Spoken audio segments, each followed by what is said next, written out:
Hello friends, welcome to my YouTube channel. ये cell chapter का तीसरा वीडियो है। पहले 2 वीडियो आ चुका है, आप प्लीज़ जाइए और उसे देखिए। तो आज हम प्लास्टिड पढ़ेंगे। प्लास्टिड जो होते हैं प्लांट और यूग्लिनोइड्स में प्रेजेंट होते हैं। ठीक है, किसमें? प्लांट्स में एंड यूग्लिनोइड्स में। ये क्या बोलते हैं, ये माइक्रोस्कोप से इजीली दिखाई देते हैं क्योंकि इनका साइज़ क्या होता है, लार्ज होता है। जबकि माइटोकॉन्ड्रिया जो होता है वो माइक्रोस्कोप से इजीली ऑब्जर्व नहीं होता। ठीक है, तो प्लास्टिड क्या होते हैं, इजीली ऑब्जर्व होते हैं माइक्रोस्कोप से। क्यों? क्योंकि ये लार्ज साइज के होते हैं। अब इसमें क्या होते हैं, पिगमेंट्स। पिगमेंट्स की बात करें तो 3 पिगमेंट्स प्रेजेंट होते हैं, क्लोरोप्लास्ट, क्रोमोप्लास्ट और ल्यूकोप्लास्ट। ठीक है, जो क्लोरोप्लास्ट होते हैं ये कंटेन करते हैं क्लोरोफिल और कैरेटिनॉइड। क्या? सी क्लोरोफिल और कैरेटिनॉइड। क्रोमोप्लास्ट जो होते हैं ये प्लांट को क्या देते हैं, कलर देते हैं, कलरफुल येलो, ऑरेंज और रेड कलर के देते हैं प्लांट को। और जो क्रोमोप्लास्ट कंटेन करते हैं वो फैट सॉल्युबल कैरेटिनॉइड पिगमेंट। ठीक है, कौन? फैट सॉल्युबल कैरेटिनॉइड पिगमेंट, जैसे कि कैरोटीन, जेंथोफिल और अदर। मतलब कैरोटीन और जेंथोफिल क्या है, फैट सॉल्युबल कैरोटीन है। ठीक है, तो क्रोमोप्लास्ट क्या करते हैं, प्लांट को कलर देंगे, yellow colour, orange colour, red colour. ठीक है, और ये क्या कंटेंट करते हैं, तो फैट सॉल्युबल कैरेटिनॉइड पिगमेंट, जैसे कि कैरोटीन और जेंथोफिल। ल्यूकोप्लास्ट की बात करें तो ये कलरलेस होते हैं। ये कलरलेस प्लास्टिड होते हैं जो कि न्यूट्रिएंट स्टोर करते हैं। ठीक है, ल्यूकोप्लास्ट क्या होता है, कलरलेस प्लास्टिड जो कि न्यूट्रिएंट स्टोर करते हैं। इसमें आते हैं एमाइलोप्लास्ट जो कि कार्बोहाइड्रेट स्टोर करते हैं, जैसे कि पोटैटो में। और एलियोप्लास्ट क्या होगा, ऑयल्स और फैट स्टोर करेंगे। और थर्ड होता है एल्यूरोप्लास्ट जो कि प्रोटीन स्टोर करता है। क्या स्टोर करता है? Protein store. ठीक है, तो ल्यूकोप्लास्ट क्या होते हैं, कलरलेस प्लास्टिड होते हैं, न्यूट्रिएंट स्टोर करते हैं। 3 आते हैं, एमाइलोप्लास्ट कार्बोहाइड्रेट स्टोर करेगा, एलियोप्लास्ट फैट्स एंड ऑयल्स के लिए। ठीक है, और एल्यूरोप्लास्ट प्रोटीन स्टोर करते हैं। फ्रेंड्स, मैं पूरे लाइन टू लाइन एनसीईआरटी पढ़ाती हूँ, आप जाइए और एनसीईआरटी का बुक पढ़िए तो देखेंगे कि पूरा लाइन टू लाइन इस नोट्स में है। तो ये नोट्स को आप ज़रूर लिखें क्योंकि आप जब हाथ से लिखते हैं तो आपको एक बार रिवाइज होता है और ज़्यादा समझ आता है। ठीक है, तो हम क्लोरोप्लास्ट जो होते हैं वो प्लांट की मेसोफिल सेल्स में प्रेजेंट होते हैं। ठीक है, क्लोरोप्लास्ट का जो शेप होता है lens, oval, spherical, discoid, ribbon like structure होते हैं। ठीक है, तो फर्स्ट क्या है, तो मेसोफिल सेल्स में प्रेजेंट होते हैं। डिफरेंट के शेप होते हैं, जैसे lens, oval, spherical, discoid, ribbon like. इनका लेंथ जो होता है 5 to 10 मिलीमीटर होता है और विथ जो होती है वो 2 to 4 मिलीमीटर। ठीक है, ये डबल मेम्ब्रेन होते हैं। कार्बोहाइड्रेट में क्या होता है, जो क्लोरोप्लास्ट होते हैं एक सेल में एक क्लोरोप्लास्ट प्रेजेंट होता है। किसमें? क्लेमाइडोमोनास में एक सेल में एक क्लोरोप्लास्ट। लेकिन जो एल्गी होते हैं, जो ग्रीन एल्गी होते हैं, उनमें एक सेल में 20 to 40 क्लोरोप्लास्ट, कितने? 20 to 40 क्लोरोप्लास्ट प्रेजेंट होते हैं। किसमें? ग्रीन एल्गी में। और क्लेमाइडोमोनास में एक। जो क्लोरोप्लास्ट होते हैं वो डबल मेम्ब्रेन होते हैं, आउटर मेम्ब्रेन और इनर मेम्ब्रेन। ठीक है, बाहर क्या होगा, आउटर मेम्ब्रेन, और अंदर क्या होगा, इनर मेम्ब्रेन। इनर मेम्ब्रेन जो होता है वो लेस परमेबल होता है देन आउटर मेम्ब्रेन की तुलना में। इनर मेम्ब्रेन जो होगा अंदर स्ट्रक्चर बनाता है स्ट्रोमा कंटेन करता है enzyme for carbohydrate and protein synthesis. ठीक है, तो कार्बोहाइड्रेट और प्रोटीन सिंथेसिस का enzyme small double standard circular DNA. ठीक है, small double stranded circular DNA और राइबोसोम। तो कार्बोहाइड्रेट और प्रोटीन सिंथेसिस के लिए enzyme small double stranded circular DNA और राइबोसोम कौन होगा, 70S, जो कि साइटोप्लाज्मिक राइबोसोम से छोटा होता है। यूकैरियोटिक में राइबोसोम कितना होता है, 80S होता है, और क्लोरोप्लास्ट में कितना होगा, 70S राइबोसोम। ठीक है, अब देखिए जो क्लोरोप्लास्ट होता है इसमें एक क्या बोलते हैं इसको, एक क्वाइन लाइक स्ट्रक्चर प्रेजेंट होता है जिसको ग्रैनम बोलते हैं या इंटरग्रैनल थैलेकॉइड बोलते हैं। क्या बोलेंगे, ग्रैनम में इंटरग्रैनल थैलेकॉइड। और यही क्वाइन पाइल्स ऑफ क्वाइन। ठीक है, तो इसको क्या बोलेंगे, थैलेकॉइड्स बोलते हैं। ये स्ट्रक्चर क्या है, थैलेकॉइड्स, और एक स्ट्रक्चर क्या है, ग्रैनम है। तो थैलेकॉइड्स जो होते हैं ऑर्गेनाइज्ड रहते हैं फ्लैटेंड ठीक है, पाइल्स ऑफ कॉइन। और यही जो होते हैं वो क्लोरोफिल पिगमेंट प्रेजेंट होता है। तो क्लोरोफिल पिगमेंट कहाँ प्रेजेंट होता है? थैलेकॉइड्स में। और यही क्लोरोफिल पिगमेंट के कारण क्या होता है? फोटोसिंथेसिस होता है। और दो थैलेकॉइड को जोड़ने का काम स्ट्रोमा लैमेली होता है। स्ट्रोमा लैमेली करता है, जो कि एक फ्लैट मेम्ब्रेनस ट्यूब्यूल है। ठीक है, तो स्ट्रोमा लैमेली क्या है? फ्लैट मेम्ब्रेनस ट्यूब्यूल है। इसको थैलेकॉइड बोलते हैं, जिसमें क्लोरोफिल प्रेजेंट होता है। और ये इस एक कॉइन लाइक स्ट्रक्चर को क्या बोलते हैं? ग्रैनम या इंटरग्रैनल थैलेकॉइड बोलते हैं। अब हम राइबोसोम की बात करते हैं। राइबोसोम क्या है? ग्रैनुलर स्ट्रक्चर है। ठीक है, राइबोसोम ग्रैनुलर स्ट्रक्चर है, डेंस पार्टिकल है, जिसको ऑब्जर्व किया किसने? जॉर्ज पैलेट ने 1953 में जॉर्ज पैलेट ने ऑब्जर्व किया कि एक granular structure dense particle present है साइटोप्लाज्म में, जिसको राइबोसोम बोलते हैं। राइबोसोम कंपोज करते हैं आरएनए और प्रोटीन। ठीक है, ये किसी भी मेम्ब्रेन के द्वारा सराउंडिंग नहीं रहते हैं। यूकैरियोटिक सेल में 80S राइबोसोम प्रेजेंट होते हैं और प्रोकैरियोटिक सेल में 70S। एस क्या है? तो एस जो होता है उसको स्वेडबर्ग्स यूनिट कहा जाता है। क्या बोलते हैं? स्वेडबर्ग्स यूनिट, जो एक सेडिमेंटेशन कोफिशिएंट है, जो कि मेजर करता है साइज और डेंसिटी को। एस क्या है? स्वेडबर्ग यूनिट, जो कि सेडिमेंटेशन कोफिशिएंट है और जो कि मेजर करता है साइज और डेंसिटी को। साइटोस्केलेटन क्या होता है? फिलामेंटस प्रोटीनियस स्ट्रक्चर होते हैं। क्या होते हैं? प्रोटीन के होते हैं, फिलामेंट लाइक होते हैं। फिलामेंटस प्रोटीनियस स्ट्रक्चर है, जो कि साइटोप्लाज्म में प्रेजेंट होते हैं। और इनका फंक्शन क्या है? तो ये सेल को मैकेनिकल सपोर्ट प्रोवाइड करेंगे मोटिलिटी में, और सेल के शेप को मेंटेन करने में हेल्प करते हैं। तो साइटोस्केलेटन फिलामेंटस प्रोटीनियस स्ट्रक्चर होते हैं, साइटोप्लाज्म में प्रेजेंट होते हैं। और इनका फंक्शन क्या है? तो मैकेनिकल सपोर्ट, मोटिलिटी और सेल के शेप को मेंटेन करने में हेल्प करते हैं। अब हम सिलिया एंड फ्लैजिला पढ़ेंगे। सिलिया एंड फ्लैजिला क्या होते हैं? Hair like out growth of the cell membrane. ये सेल मेम्ब्रेन से क्या होता है? बाहर निकले रहते हैं। हेयर लाइक स्ट्रक्चर होते हैं। सिलिया जो होते हैं स्मॉल स्ट्रक्चर होते हैं, जिनका वर्क जो होता है ऑर्स की तरह होता है। ये क्या करते हैं? सेल के मूवमेंट या उनके जो सराउंडिंग है, सेल के सराउंडिंग जो फ्लूइड होते हैं उनके मूवमेंट में हेल्प करते हैं। कौन? सिलिया। फ्लैजिला जो होता है कंपेरेटिवली लॉन्गर होता है देन सिलिया की तुलना में। ठीक है, और responsible for the cell movement के लिए रिस्पॉन्सिबल होता है। कौन? फ्लैजिला। ठीक है, तो सिलिया क्या होते हैं? स्मॉल स्ट्रक्चर होते हैं और ये सेल के सराउंडिंग फ्लूइड के मूवमेंट में हेल्प करते हैं। फ्लैजिला लॉन्गर होंगे और ये सेल मूवमेंट में रिस्पॉन्सिबल होते हैं। अब देखिए, जो बैक्टीरियल फ्लैजिला होता है वो डिफरेंट होता है यूकैरियोटिक फ्लैजिला से। ठीक है, बैक्टीरिया में भी फ्लैजिला होता है, लेकिन जो कि डिफरेंट होता है यूकैरियोटिक फ्लैजिला से। सिलिया और फ्लैजिला जो होते हैं कवर रहते हैं किसके? सेल मेम्ब्रेन से कवर रहेंगे। ठीक है, सिलिया और फ्लैजिला के कोर को क्या बोलते हैं? एक्सोनिम बोलते हैं। एक्सोनिम क्या करते हैं? प्रोसेस करते हैं माइक्रोट्यूब्यूल।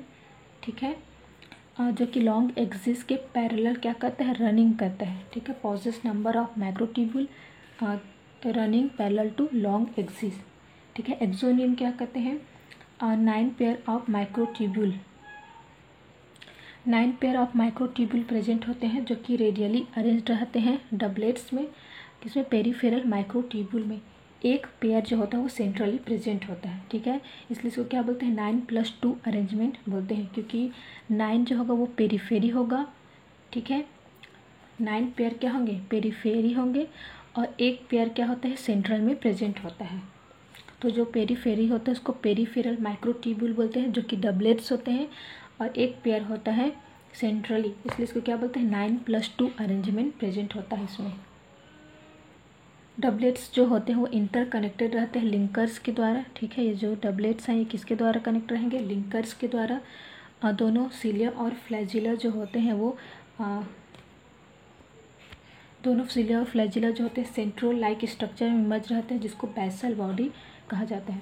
देखिए, जो सेंट्रल ट्यूब रहते हैं वो कनेक्ट रहते हैं ब्रिज के द्वारा, जो कि इनक्लोज करते हैं सेंट्रल शीथ, और ये कनेक्टेड रहते हैं रेडियल स्पोक। तो रेडियल स्पोक कितना होगा? 9। आप ये स्ट्रक्चर देखिए, ये क्या है, पेरिफेरल माइक्रोट्यूब्यूल है। तो पेरिफेरल माइक्रोट्यूब्यूल कितने हैं, 9 है। सेंट्रल माइक्रोट्यूब्यूल कितने हैं, सॉरी ये 9 पेयर है। पेरिफेरल माइक्रोट्यूब्यूल कितने हैं, 9 पेयर है। और सेंट्रल माइक्रोट्यूब्यूल कितने हैं, 1 पेयर है। तो जो सेंट्रल माइक्रोट्यूब्यूल है ये एक दूसरे से कनेक्ट रहते हैं किसके द्वारा, ब्रिज के द्वारा, जो कि इनक्लोज रहते हैं किसके, सेंट्रल शीथ के द्वारा। ये सेंट्रल शीथ जो होता है वो रेडियल स्पोक से कनेक्ट रहते हैं। और रेडियल स्पोक कितने होंगे, 9 होंगे। रेडियल स्पोक कितने होंगे, 9 होंगे। ठीक है, जो सेंट्रल ट्यूब्यूल कनेक्ट रहते हैं ब्रिज के द्वारा, ये इनक्लोज रहते हैं शीथ के द्वारा, जिसको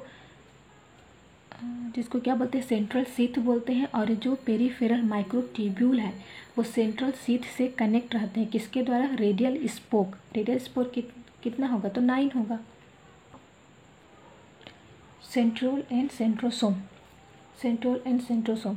सेंट्रोसोम जो होते हैं 2 सिलेंड्रिकल स्ट्रक्चर कंटेन करते हैं जिसको सेंट्रोल बोलते हैं। एक को क्या बोलेंगे, सेंट्रियोल।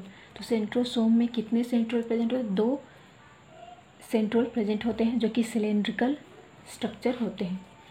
सेंट्रियोल जो होता है सराउंडेड रहता है एमॉर्फस पेरी सेंट्रियोलर मटेरियल के द्वारा। किसके, एमॉर्फस पेरी सेंट्रियोलर मटेरियल्स के द्वारा क्या रहते हैं, सराउंडेड रहते हैं। कौन, सेंट्रियोल, जो कि 9 पेरिफेरल फाइब्रिल्स के बने होते हैं। ट्यूब्यूलिन के 9 पेरिफेरल फिब्रिल्स के बने होते हैं। कौन, सेंट्रियोल। जो पेरिफेरल फिब्रिल जो होता है वो ट्रिपलेट के फॉर्म में प्रेजेंट होता है। किसके फॉर्म में, ट्रिपलेट के फॉर्म में। सेंट्रोल का ऑर्गेनाइजेशन जो होता है कार्ट व्हील के जैसे होता है। किसके जैसे, कार्ट व्हील। ठीक है, तो 2 सेंट्रोल जो होते हैं वो सेंट्रोसोम बनाते हैं। और दोनों सेंट्रोल जो अरेंज रहते हैं एक दूसरे के परपेंडिकुलर प्रेजेंट होते हैं। तो ये एक सेंट्रोल और ये दूसरा सेंट्रोल कैसे प्रेजेंट होंगे, परपेंडिकुलर प्रेजेंट होते हैं। तो सेंट्रोल क्या होते हैं, एमॉर्फस पेरीसेंट्रोलर मटेरियल के द्वारा सराउंडेड रहते हैं। इनका ऑर्गेनाइजेशन कार्ट व्हील के जैसे होता है। और ये 9 पेरिफेरल फाइब्रिल ऑफ ट्यूब्यूलिन के बने होते हैं। जो पेरिफेरल फिब्रिल होते हैं वो ट्रिपलेट के फॉर्म में प्रेजेंट होते हैं। हब क्या होता है, तो सेंट्रोल के प्रॉक्सिमल रीजन का जो सेंट्रल पार्ट होता है उसको हब बोलते हैं। ये क्या है, हब। ठीक है, सेंट्रोल का जो सेंट्रल रॉड होता है, जो पार्ट होता है उसको क्या बोलते हैं, हब। जो कि प्रोटीनियस स्ट्रक्चर होता है। किससे बनता है, प्रोटीन से। प्रोटीनियस स्ट्रक्चर होता है। Connect with tubule of the peripheral triplet bye radial spoke. ठीक है, रेडियल स्पोक किससे बनता है, तो ये भी प्रोटीन से बना होता है। जो कि पेरिफेरल ट्यूब्यूल को क्या करता है, कनेक्ट करने का काम करता है। कौन, रेडियल स्पोक। रेडियल स्पोक क्या कर रहा है कि हब को पेरिफेरल ट्यूब्यूल से कनेक्ट करने का काम कर रहा है, जो कि क्या है, ट्रिपलेट है। और रेडियल स्पोक कितने होंगे, इसमें भी 9 होंगे। और ये किससे बनता है, प्रोटीन से मिलकर के बना होता है। ठीक है, तो सेंट्रल पार्ट को क्या बोलते हैं, हब बोलते हैं। ये ट्रिपलेट फाइबर्स प्रेजेंट होते हैं, ट्रिपलेट होते हैं। पेरिफेरल फिब्रिल जो कि हब को और पेरिफेरल फिब्रिल को जोड़ने का काम कौन कर रहा है, रेडियल स्पोक, जो कि 9 है। ठीक है, और जो सेंट्रियोल जो होते हैं वो सिलिया, फ्लैजिला और स्पिंडल फाइबर का बेसल बॉडी का फॉर्मेशन करते हैं। ठीक है, सिलिया, फ्लैजिला और स्पिंडल फाइबर के बेसल बॉडी का फॉर्मेशन कौन करते हैं, सेंट्रियोल।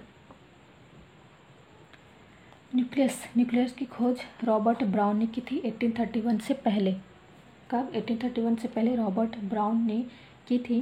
न्यूक्लियस में क्या देते हैं, तो इंटरफेस न्यूक्लियस। इंटरफेस न्यूक्लियस कब बोलते हैं, जब सेल जो होते हैं डिवाइड नहीं करते रहते उसको बोलते हैं इंटरफेस न्यूक्लियस। ठीक है, तो इंटरफेस न्यूक्लियस में हाईली एक्सटेंडेड और एलाबोरेट स्ट्रक्चर देखते हैं। किसका, न्यूक्लियो प्रोटीन फाइबर। किसका, न्यूक्लियो प्रोटीन फाइबर का, जिसको क्या बोलते हैं, chromatin. Highly extended elaborate structure किसका, न्यूक्लियो प्रोटीन फाइबर्स का, जिसको क्या बोलते हैं, क्रोमेटिन। और क्या देखते हैं, न्यूक्लियर प्रोटीन और न्यूक्लियोलाइड। ठीक है, कब, इंटरफेज न्यूक्लियस में। न्यूक्लियर एनवेलप की बात करें तो न्यूक्लियस जो होता है 2 मेम्ब्रेन से कवर्ड रहता है। ठीक है, 2 मेम्ब्रेन, इसमें स्पेस प्रेजेंट होते हैं। 2 मेम्ब्रेन के बीच में स्पेस प्रेजेंट होता है जिसको पेरी न्यूक्लियर स्पेस बोलते हैं। इसको क्या बोलेंगे, पेरी न्यूक्लियर स्पेस, जो कि 10 से 50 नैनोमीटर का होता है। कितना, 10 से 50 नैनोमीटर का होता है क्या, पेरी न्यूक्लियर स्पेस। ठीक है, क्रोमेटिन जो होते हैं स्ट्रेंड रहते हैं बेसिक डाई के द्वारा, और इसीलिए इनका नाम क्रोमेटिन दिया गया है। किसके द्वारा, फ्लेमिंग के द्वारा। क्रोमेटिन किससे, बेसिक डाई से स्टेन होते हैं, इसलिए इसका नाम क्रोमेटिन पड़ा। और किसने दिया है, फ्लेमिंग ने दिया है।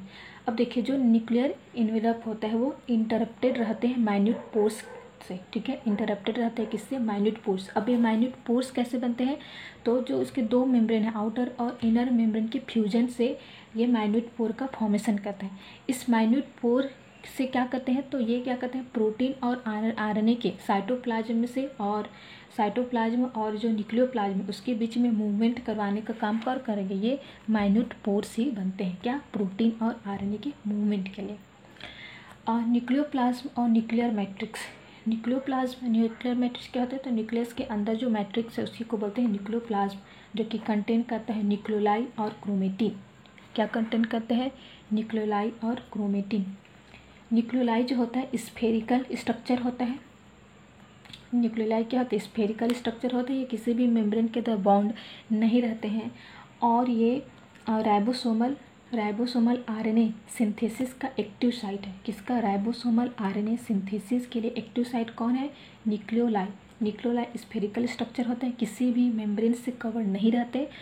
और ये क्या होता है, राइबोसोमल आरएनए का सिंथेसिस कहाँ होता है, आरएनए राइबोसोमल आरएनए सिंथेसिस कहाँ होता है, न्यूक्लियोलाई में ही होता है, ठीक है। तो जिस सेल में ज़्यादा प्रोटीन सिंथेसिस होता है वहाँ पे बहुत सारे न्यूक्लियोलाई प्रेजेंट होते हैं, क्योंकि वहाँ पे क्या हो रहा है, आरएनए का फॉर्मेशन हो रहा है। क्रोमेटिन जो होते हैं कंटेन करते हैं डीएनए, हिस्टोन क्या है, बेसिक प्रोटीन है, नॉन हिस्टोन प्रोटीन और आरएनए। तो क्रोमेटिन क्या क्या कंटेन करते हैं, डीएनए कंटेन करते हैं, basic protein, histone, non histone protein और आरएनए, ठीक है। क्रोमोसोम में जो प्राइमरी कंस्ट्रक्शन होता है उसको क्या बोलते हैं, सेंट्रोसोम बोलते हैं। और डिस्क शेप जो स्ट्रक्चर होता है उसको क्या बोलते हैं, काइनेटोकोर। तो काइनेटोकोर क्या है, डिस्क शेप स्ट्रक्चर है, और सेंट्रोमर क्या है, प्राइमरी कंस्ट्रक्शन है, ठीक है। न्यूक्लियस के अंदर में लगभग 2 मीटर का डीएनए प्रेजेंट होता है, जो कि प्रेजेंट होते हैं 23 पेयर ऑफ क्रोमोसोम। हम लोग के में क्रोमोसोम कितना पेयर होता है, 23 पेयर। तो इसमें जो डीएनए रहते हैं वो लगभग कितने मीटर के होते हैं, 2 मीटर के होते हैं, ये इंपॉर्टेंट है। 2 मीटर का डीएनए हम लोग में प्रेजेंट होता है, ठीक है। तो क्रोमोसोम, प्राइमरी कंस्ट्रक्शन, सेंट्रोमर से डिस्क शेप स्ट्रक्चर होता है वो काइनेटोकोर। अब इस सेंट्रोमर के पोजीशन के, ठीक है, सेंट्रोमर कहाँ पे प्रेजेंट है उसके बेसिस पे क्रोमोसोम जो है वो 4 टाइप के हैं। कितने टाइप के, 4 टाइप के क्रोमोसोम प्रेजेंट होते हैं। फर्स्ट क्या है, मेटासेंट्रिक जो होता है वो, मेटासेंट्रिक में सेंट्रोमर क्या होते हैं, मिडिल में प्रेजेंट होते हैं, जिसके कारण क्या होंगे, 2 इक्वल आर्म का फॉर्मेशन होगा, ठीक है।